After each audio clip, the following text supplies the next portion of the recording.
ఇదే కదా నీ కథ ముగింపులేనిదై సదా సాగదా. ఇదే కదా నీ కథ ముగింపులేనిదై సదా సాగదా. నీ కంటి రెప్పలంచున మనస్సు నిండి పొంగిన ఓ నీటి బిందువే కదా నువ్వెతుకుతున్న సంపద.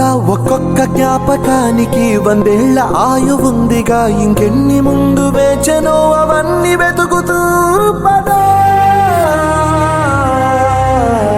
మనుష్యులందు నీ కథ మహర్షిలాగా సాగదా. మనుష్యులందు నీ కథ మహర్షిలాగా సాగదా.